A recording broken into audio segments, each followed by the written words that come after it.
Dear students, I am Dr. Sashikant Tamrakar from Bharatiya College of Agriculture Engineering. I am teaching some subjects in BTech Agriculture, and now here are some videos, different subjects. Today's topic is thermal gasification of biomass. In what is known as gasifier, a solid fuel is converted by a series of thermochemical processes like drying, pyrolysis, oxidation, and reduction to a gaseous fuel producer gas. तो ये बोल रहा है कि gasifier में जो भी आपके सॉलिड फ्यूल होते हैं वो कन्वर्ट हो जाते हैं थर्मोकेमिकल प्रोसेसेस से, जैसा ड्राइंग है, पायरोलिसिस, ऑक्सीडेशन, रिडक्शन से ये गैसियस फ्यूल या प्रोड्यूसर गैस में कन्वर्ट हो जाते हैं. If atmospheric air is normally used as the gasification agent, ठीक है, तो यहाँ पर यदि गैसिफिकेशन एजेंट किसको यूज़ कर रहा है, एटमॉस्फेरिक एयर को, then producer gas constitute mainly of carbon monoxide, hydrogen and oxygen. तो यहाँ पर जो प्रोड्यूसर गैस होता है वो कार्बन मोनोऑक्साइड, हाइड्रोजन और ऑक्सीजन होता है. A typical composition of gas obtain from wood gasification on volumetric basis is as follows. तो यदि हम लोग वॉल्यूमेट्रिक बेसिस में हम यदि इनको देखें वुड के गैसिफिकेशन में, तो हमको कार्बन मोनोऑक्साइड मिलता है 18 से 22%, हाइड्रोजन रहता है 13 से 19%, मीथेन यहाँ पर रहता है 1 से 5%, हैवियर हाइड्रोकार्बन्स रहते हैं 0.2 से 0.4%, कार्बन डाइऑक्साइड रहता है 9 से 12%, नाइट्रोजन रहता है 45 से 55%, वाटर वेपर रहते हैं 4%. ये इसका डिटेल है जो वॉल्यूमेट्रिक बेस में परसेंटेज बताया हुआ है. The gas can be use for generation of motive power either in dual fuel engine. ये जो गैस होता है ये मेन पावर होता है जिससे हम वहाँ पर जो भी इंजन होते हैं उनको हम लोग चलाते हैं इन ड्यूअल फ्यूल इंजन, जैसा ड्यूअल फ्यूल इंजन जिसमें डीजल भी यूज होता है, या ये हमारे गैस प्रोड्यूसर गैस वगैरह यूज़ होते हैं, और in diesel engine with some modification. जो डीजल इंजन होते हैं वहाँ पर हमको कुछ मॉडिफिकेशन करना पड़ता है कि भाई हम दूसरे फ्यूल को यूज़ कर सकें उसके लिए, ठीक है. Then engines operating on a spark ignition system. ऐसा सिस्टम मीन्स पेट्रोल इंजन होता है, ठीक है, ऐसा engine. This can be made to run entirely on producer gas. तो जो पेट्रोल इंजन होते हैं उनको हम लोग पूरा का पूरा प्रोड्यूसर गैस में चला सकते हैं, और जबकि डीजल इंजन को क्या बोला है कि थोड़ा सा वहाँ पर माइनर मॉडिफिकेशन करना पड़ता है, ठीक है. तो पेट्रोल इंजन को आप पूरा प्रोड्यूसर गैस में चला रहे हैं. Where those running on compression ignition system CI system that is diesel engine can be made to operate with about 60 to 80% fuel oil replacement by gas. तो क्या होता है यहाँ पर जो डीजल इंजन होता है वहाँ पर डीजल इंजन में जो फ्यूल ऑयल जाएगा, डीजल जाएगा, उसको 60 से 80% रिप्लेस कर दिया. मीन्स वहाँ पर केवल 20 से 40% ऑयल जाएगा यानी डीजल जाएगा, और बाकी जो है आपका प्रोड्यूसर गैस जाएगा. ऐसा मिक्सचर वहाँ पर बनाकर भेजते हैं. In large system the gas can be burn directly in an industrial oil fire boiler. तो जैसा इंडस्ट्रीज़ में ऑयल फायर बॉयलर यूज़ होते हैं वहाँ पर ये डायरेक्टली गैस को यूज़ करते हैं. As mention earlier, complete combustion takes place with excess air और एटलीस्ट 100% थ्योरेटिकल एयर. तो क्या होता है कि जब भी आप कंबशन करते हैं तो वहाँ पर एक्सेस एयर वहाँ पर जो एयर और फ्यूल का मिक्सचर रहता है ना, वहाँ पर एयर एक्सेस यानी ज़्यादा मात्रा में डालते हैं, ठीक है, और एटलीस्ट 100% थ्योरेटिकल एयर, या जो थ्योरेटिकल आप कैलकुलेट करते हैं वहाँ पर जितना बोलेगा उतना एयर आप 100% पूरा वहाँ भेजें. Where gasification takes place with excess carbon, और जो गैसिफिकेशन है वो एक्सेस कार्बन, वहाँ पर कार्बन की मात्रा ज़्यादा रहे तब वो बराबर गैसिफिकेशन होता है. The gasification of solid fuel containing carbon is accomplished in an air-sealed closed chamber under slight vacuum of pressure relative to ambient pressure. The fuel, तो यहाँ गैसिफिकेशन में जो सॉलिड फ्यूल होता है that containing carbon is accomplished in air sealed, तो यहाँ जो carbon रहेगा वहाँ पर एयर सील्ड रहता है, एयर वहाँ पे नहीं जा सकता, क्लोज चैम्बर रहता है। अंदर स्लाइट वैक्यूम, कुछ वहाँ वैक्यूम करके एयर को और निकाल लेते हैं, और pressure relative to ambient pressure, और जो प्रेशर भी जो होता है वो एम्बियंट प्रेशर होता है। The fuel column is ignited at one point and expose to the air blast, तो वो एक जगह पर इग्नाइट होगा और एक्सपोज होगा तो एयर ब्लास्ट, वहाँ से हवा की तेज़ हवा चलते रहेगा। The gas is drawn of at another location, और गैस जो है वो दूसरे जगह से आते रहेगा depending upon the position of air inlet and gas withdrawal with reference to fuel bed movement. Three broad type of gasifier have designed and operated to date. ये जो गैसीफायर्स यूज़ हो रहे हैं अभी वो 3 तरह के यूज़ हो रहे हैं gasifiers. They are up draft, down draft and cross draft gasifier. ये होते हैं आपके up draft, down draft and cross draft gasifier. तो ये इसके डायग्राम्स यहाँ पर बने हुए हैं जो आपको दिखा रहा हूँ, और हम लोग डिस्कस करेंगे इनको। The advantage of gasifiers are it is very easy to operate the gasifier, easy है इसको ऑपरेट करना। इट्स मेंटेनेंस इज़ ईजी, इसका मेंटेनेंस भी ईजी है। It is sturdy in construction and reliable in operation. ठीक है। Next is gasification, the conversion alternative. Diverse range of routes are available for conversion of biomass of various form of energy.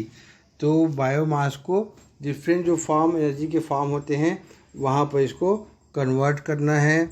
Most of these processes और technologies are suitable for either one or few of the biomass resource and have limitations in terms of total available energy and form of energy।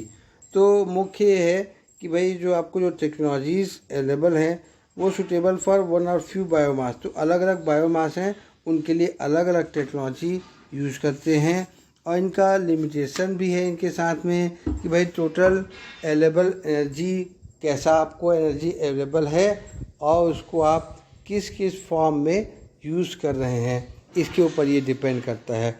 The direct use as fuel, कुछ जो होता है direct fuel के use हो जाएगा। Then densification and subsequently use as fuel, कुछ को densification करके यूज़ करेंगे as fuel. Digestion to generate biogas and gasification, gasification कर लें। Incineration and steam generation are some of the available process technologies for conversion of biomass to energy, especially electrical और heat energy. तो ये देख रहे हैं यहाँ पे हम लोग कि जो भी बायोमास होता है उसको डायरेक्ट फ्यूल के रूप में यूज़ कर लें या डेंसिफिकेशन कर लें, ठीक है, डाइजेशन कर लें या gasification, incineration and steam generation, ये सारे जो हैं ये अवेलेबल प्रोसेस हैं, टेक्नोलॉजीज़ हैं जिनके हिसाब से हम लोग कन्वर्सन करके बायोमास एनर्जी को इलेक्ट्रिकल या हीट एनर्जी में कन्वर्ट करते हैं। However among all these alternatives gasification is best suitable alternative in view of the following. तो इन सभी में गैसिफिकेशन सबसे अच्छा अल्टरनेटिव है, because gasification offers high flexibility in terms of various biomass materials as feedstock. तो जो भी वहाँ पर फीड स्टॉक रखने के हिसाब से गैसिफिकेशन बहुत अच्छा रहेगा, जिसमें आपको जो मटेरियल्स होते हैं बायोमास के उनको आप स्टॉक करके रख सकते हैं। सेकेंड पॉइंट, गैसिफिकेशन है thermochemical conversion efficiencies in the range of 70 to 90%, which is highest among the various alternatives। तो यहाँ पर जो गैसिफिकेशन है वहाँ पर जो एनर्जी कन्वर्सन हो रहा है, जो आपको जो थर्मोकेमिकल कन्वर्सन हो रहा है, ठीक है, तो उसकी इफ़िशेंसी जो है वो उसका रेंज 70 से 90% है। जो यहाँ पर जितने भी अल्टरनेटिव हैं उनमें का मैक्सिमम है, हाईएस्ट है। Third point, gasification output capacity. यहाँ पर जो गैसिफिकेशन की आउटपुट कैपेसिटी होती है, specially in high output range, is controlled only by availability of adequate feed material rather than other technical consideration. यहाँ पे गैसिफिकेशन में बाकी टेक्निकल कंसिडरेशन छोड़ दीजिए, मुख्य बात यह है कि आपको वो मशीन गैसिफिकेशन का चलते रहे, उसके लिए आपके पास में रॉ मटेरियल जो है, फीड मटेरियल जो है वो अवेलेबल रहना चाहिए। आप फीड मटेरियल डालते रहें, वहाँ पर वो गैसिफिकेशन होके वो पावर कन्वर्सन में एनर्जी में कन्वर्ट होते जाएगा। ये इम्पॉर्टेंट आइटम है कि that available of adequate feed material, ये इम्पॉर्टेंट है। The area requirement for gasification equipment is lowest per unit output of energy in the form of heat और इलेक्ट्रिसिटी। तो यहाँ पर जो है, एरिया का गैसिफिकेशन में जो रिक्वायरमेंट है वो सबसे कम है, ठीक है। जैसे यदि आपको हीट या इलेक्ट्रिसिटी कन्वर्जन के लिए बाकी और भी मेथड से, जैसे थर्मल हो गया या आप करें हाइडल पावर कर लें, तो वहाँ पर जो पावर प्रोडक्शन होता है, ठीक है, और वहाँ पर जितना एरिया लगता है उसके कंपेयर करें तो गैसिफिकेशन में हमको एरिया बहुत कम लगता है, इसलिए गैसिफिकेशन मेथड बहुत अच्छा है। The gasification equipment has high turn down ratio comparable to biogas and higher than steam turbine system. तो यहाँ पर जो गैसिफिकेशन का इक्विपमेंट है that has high turn down ratio, तो वो जो है आपका रॉ मटेरियल को वो यूज़ करने वाले एनर्जी में कन्वर्ट करता है, हाई टर्न डाउन करता है, that comparable to biogas and higher than steam turbine system. तो ये बायोगैस से ज़्यादा होगा और इवन स्टीम टरबाइन सिस्टम जो है थर्मल पावर प्लांट उससे भी ज़्यादा होता है। Gasification output are suitable as fuel to all type of internal combustion engine. तो ये जो गैसिफिकेशन से आउटपुट जो मिलता है आपका, ये सभी तरह के इंजन्स में, इंटरनल कंबशन इंजन्स में इनको यूज़ कर सकते हैं with capacity rating in range of 15 to 30%। तो इस पे इसकी 15 to 30% इसकी कैपेसिटी रहती है। Next point is classification of biomass gasifier. तो जो बायोमास गैसीफायर है इसको कैसे क्लासीफाई करेंगे? First, on the direction of gas flow, ठीक है, जो गैस का फ्लो होगा उसकी डायरेक्शन के हिसाब से इनको क्लासीफाई कर सकते हैं। एंड सेकेंड, आउटपुट और कैपेसिटी ऑफ द गैसीफायर, जो कैपेसिटी होगा कि भाई मीडियम है, लो है या हाई है, ऐसा इनको हम लोग क्लासीफाई कर सकते हैं। तो फर्स्ट जो है, gasifier is a vertical flow packed bed reactor through which oxygen और air for combustion is pass through it. तो एक पहले तरह का जो गैसीफायर है वो vertical flow packed bed reactor है, ठीक है, जिससे वहाँ पर ऑक्सीजन और एयर कंबशन के लिए पास होता है थ्रू इट में पास डाउनवर्ड और अपवर्ड और across the bed. So it may be passed downward, upward, across the bed. The direction of gas flow defines it as a downdraft or updraft or crossdraft producer gas generator। तो ये जो direction of gas flow के हिसाब से इसको divide किया हुआ है, down draft, up draft, cross draft या प्रोड्यूसर गैस जनरेटर, ठीक है, cross draft producer gas generator. Second जो है इसको क्लासीफाई करते हैं as per the output power gasifiers are classified. पहला small size gasifier with output up to 10 kilowatt, just 10 kilowatt तक के रहेगा तो उसको स्मॉल साइज बोल देंगे। सेकेंड मीडियम साइज गैसीफायर, इसका रेंज 10 किलोवाट से 50 किलोवाट तक का रहेगा। Then large size gasifier with output in the range of 50 kilowatt to 300 kilowatt को लार्ज बोलते हैं। फिर very large gasifier with output of 300 kilowatt and above, जो 300 या उससे ज़्यादा रहेगा उसको वेरी लार्ज साइज बोलते हैं।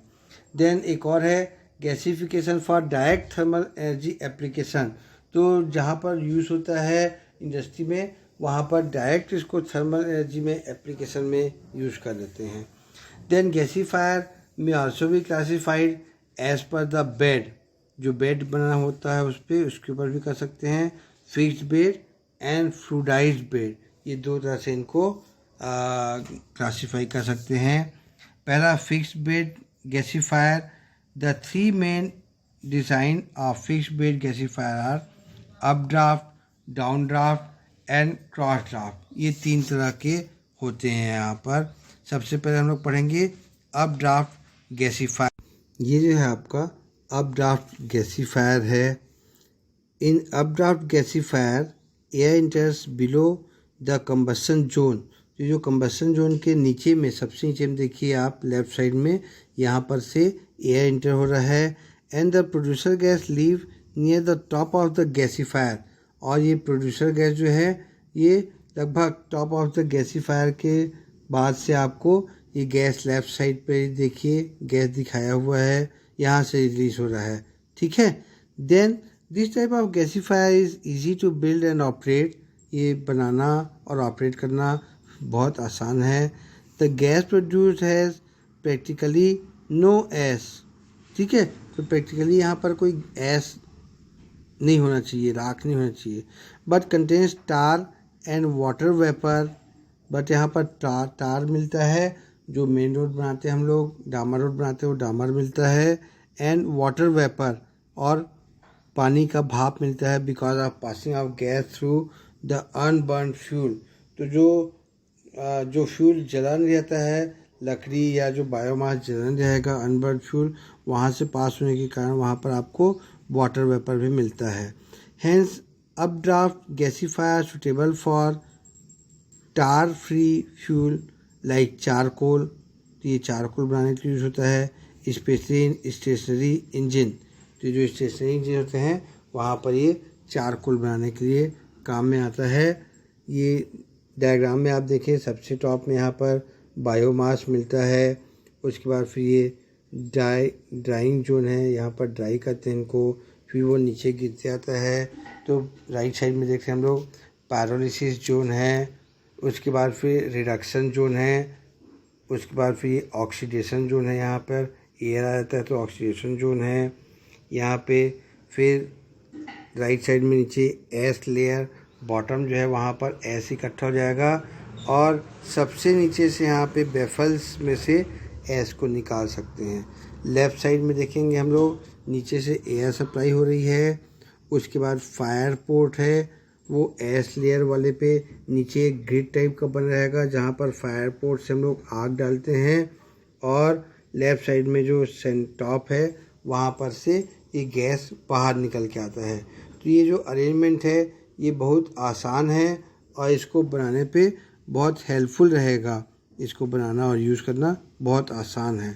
तो इस टाइप का जो आपको अप ड्राफ्ट गैसीफायर है ये बहुत यूज़फुल होता है, ठीक है, क्योंकि ये फिक्स्ड बेड गैसीफायर वाले में है, ठीक है। और यहाँ पर आपको जो इस गैसीफायर में गैस नीचे से एंटर होता है और ऊपर के साइड जाते आता है कंबशन जोन में, ठीक है। एंड प्रोड्यूसर गैस, वो भी आपको प्रोड्यूसर गैस जो आपको आउटपुट निकल के आ रहा है वो भी आपको लेफ़्ट साइड में ऊपर की ओर निकल के मिल रहा है आपको। तो ये सब से बहुत यूज़फुल रहता है। नेक्स्ट क्लासेस में हम लोग और भी इसके गैसीफायर के टाइप्स डिस्कस करेंगे। ये बहुत बार एग्जामिनेशन में पूछा हुआ है, सो इसके लिए आप अच्छे से तैयारी करिएगा, बना के इसको प्रैक्टिस कर लीजिएगा। अदरवाइज़ ये इम्पॉर्टेंट क्वेश्चन है, हमेशा पूछा जाता है, ठीक है। और इसी तरह आप बाकी भी क्वेश्चंस लोग को तैयार करते जाइए। एग्जामिनेशन के भी डेट अब आ ही रहे हैं, तो it is better for you to practice, and this subject is of theoretical type. तो यहाँ ध्यान रखिएगा, जहाँ पर आप डायग्राम बनाएंगे, डायग्राम बनाने से जो चेक करने वाले होते हैं उनको चीज़ें ज़्यादा समझ में आती हैं। आप खाली लिख दोगे, वो लिखने से अच्छा ही रहेगा कि आप पहले डायग्राम बना लें, उसके नीचे लिखें, तो चीज़ें वैसी समझ में आती हैं कि हाँ ये डायग्राम में देख लिया, यहाँ गैस निकल रहा है, फायर पोर्ट निकल रहा है, फिर उसको आप बढ़िया पॉइंट वाइज उसके नीचे लिख सकते हैं। ठीक है, थैंक यू।